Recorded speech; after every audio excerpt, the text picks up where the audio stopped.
Do you ever get that sensation of a tight, dry scalp and your usual hair routine seems to be making it worse? Well, I've been there, but I found a solution that works for me. So I'm going to show you how to get rid of a dry scalp, talking you through the signs and symptoms and showing you some shortcuts to help get rid of the problem. So we're going to break this down into 3 steps. This is the most important step. Many products claim to moisturize your hair, but to effectively treat a dry scalp, you need to find a product with an active moisturizing ingredient that works for both your hair and your scalp, improving the hair's quality as it begins to grow through.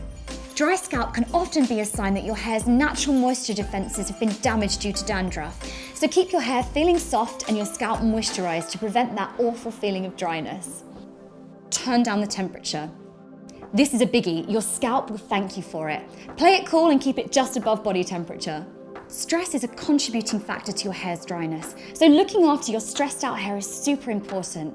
Try using an anti-dandruff shampoo to add moisture to your hair without stripping your scalp's natural oils. If you are suffering from a dry scalp, this usually comes hand in hand with dry hair. But try to avoid using styling products to add moisture and instead opt for a conditioner, gently massaging it in from the scalp to the ends of your hair. These tips help me get rid of a dry scalp and I hope they work just as well for you. Hopefully see you in my next video.